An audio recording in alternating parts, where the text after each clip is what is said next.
panneau. Il faut dire que ça a été planté telle date par une équipe de...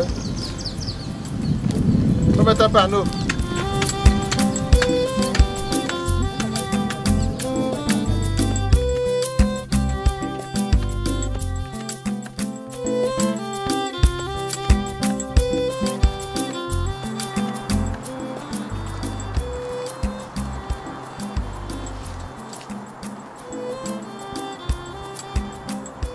Alors on est ici sur la pépinière de Morne-Savon. C'est la pépinière qui représente le milieu naturel. On va avoir deux types de pépinières où on va faire développer des palétuviers. On va avoir ce type-ci de pépinière où on est en eau. Finalement, on aura très peu de soins à apporter aux palétuviers. Ils sont déjà dans leur milieu, on a beaucoup d'eau sur le site. On va seulement faire les suivis scientifiques régulièrement. Ensuite, on va avoir un deuxième type de pépinière, comme celui qui est présent à la Marinade Bas du Fort, où ça va être une pépinière hors d'eau. Donc là, on aura un soin régulier à leur apporter avec de l'eau, toujours des suivis scientifiques. Ce sera un entretien bien plus régulier. Le temps optimum de culture en pépinière pour les palétuviers, ce sera entre 6 et 8 mois. On va vraiment atteindre le stade de développement le plus intéressant pour pouvoir les retransplanter dans le milieu naturel. Ils seront suffisamment vigoureux, ils auront passé le stade de prédation par les carbes, etc. Une fois qu'ils auront suffisamment grandi, on compte les retransplanter dans le milieu naturel, comme ça va être le cas donc à Bergevin tout à l'heure.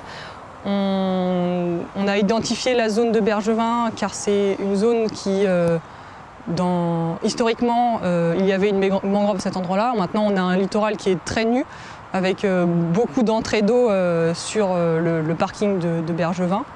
On va recréer donc une bordure d'arbres de manière à limiter l'érosion, limiter l'entrée d'eau et puis recréer du coup un corridor écologique de manière à ce qu'on puisse retrouver de la biodiversité sur ce site. Alors dans le programme Cayoli qui a été mis en place par le Grand Port Maritime de Guadeloupe, on a différentes expérimentations qui ont été mises en place déjà de transplantation de palétuviers. C'est souvent des petites zones avec peu de plants, enfin peu de plants, je me comprends, on est après entre 40 et 50 plants par zone de transplantation. On a des résultats qui sont très intéressants, on a près de 90% de taux de survie dans les zones où on a retransplanté. La transplantation d'aujourd'hui à Bergevin, ça va être la première transplantation de grande envergure. On a 300 plants de palétuviers qui vont être remis dans le milieu naturel. Et effectivement, c'est à mon sens une première en Guadeloupe. Il ne faut pas qu'il soit vivant, pardon.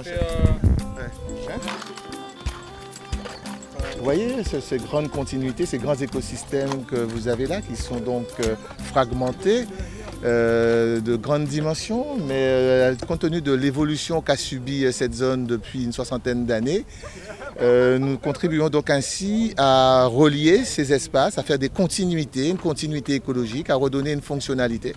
Et comme là nous sommes en interface avec donc, un secteur urbain, avec donc les zones industrielles, les grandes infrastructures, permettre aussi donc une amélioration du cadre de vie et redonner donc à la nature sa place et donc ces corridors écologiques.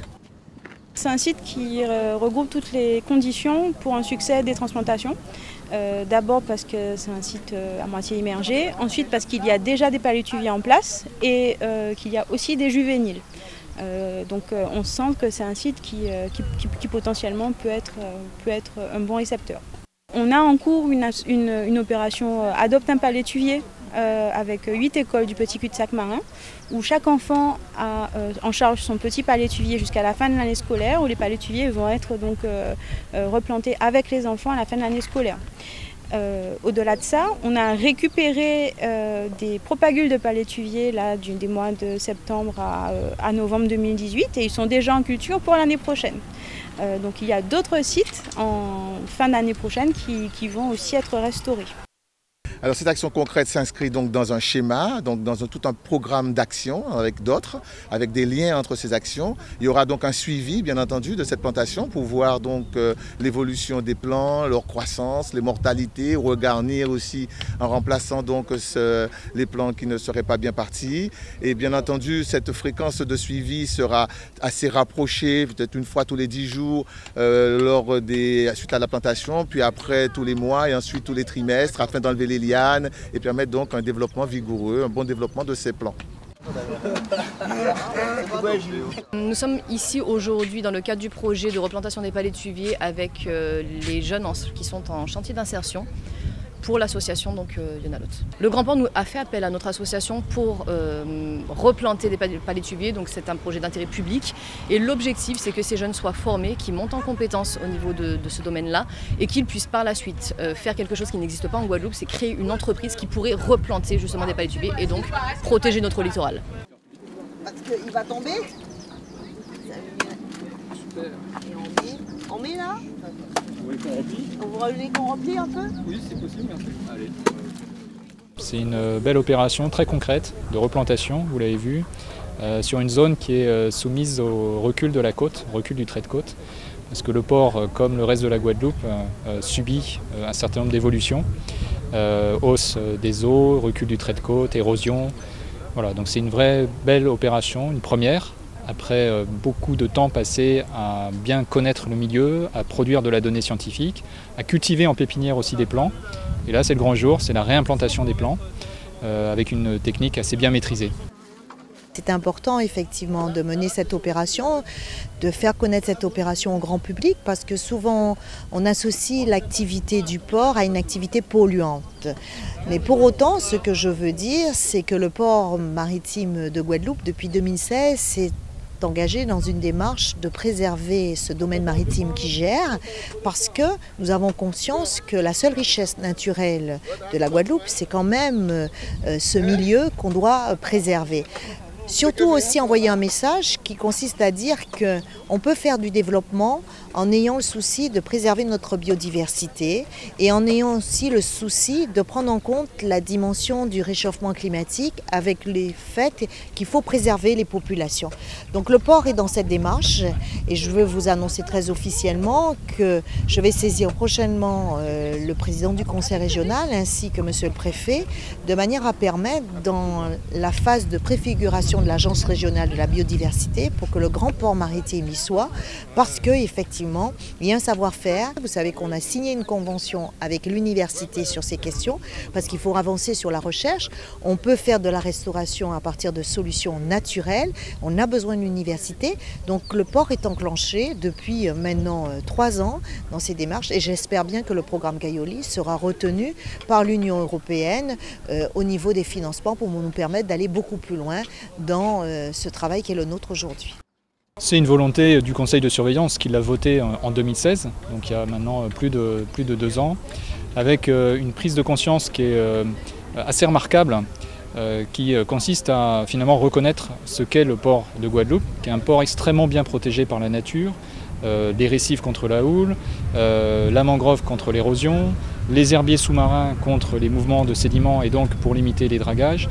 C'est ça qui fait la richesse du port. Et donc cette richesse, il faut la maintenir et la faire fructifier et c'est exactement ce qu'on cherche à faire avec Gaioli. Gaioli, c'est un programme d'action qui regroupe notamment des projets de restauration active des petits fonds côtiers et littoraux. Donc on travaille sur les mangroves, mais aussi sur les herbiers de phanérogames et sur les récifs coralliens. Alors sur les herbiers de phanérogames, les transplantations vont très certainement avoir lieu avant la fin de l'année. On attend la bonne fenêtre météo parce que là, comme tout se passe en mer, c'est toujours plus compliqué. Ça sera très certainement aussi dans la baie de Pointe-à-Pitre ou dans le petit cul-de-sac marin. Pour les récifs coralliens, on est dans l'attente d'une dérogation parce que les coraux sont des espèces protégées. Et donc selon les recommandations qui vont nous être données dans cet arrêté de dérogation, on décidera de là où on peut les transplanter. La volonté, c'est de se servir du port comme d'un laboratoire, de montrer ce qu'il est possible de faire, de préparer aussi beaucoup de choses.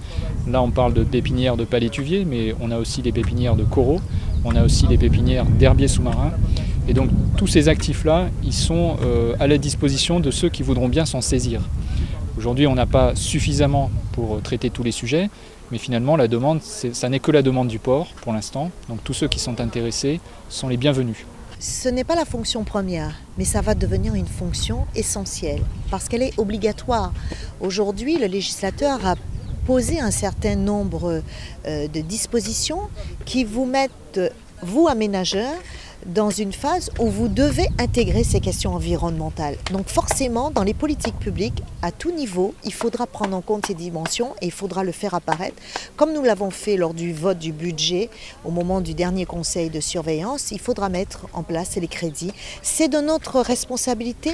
On doit travailler pour le présent, on doit travailler pour régler les questions qui se posent en termes de besoins, mais on doit avoir le souci aussi de laisser aux générations futures les moyens de pouvoir survivre.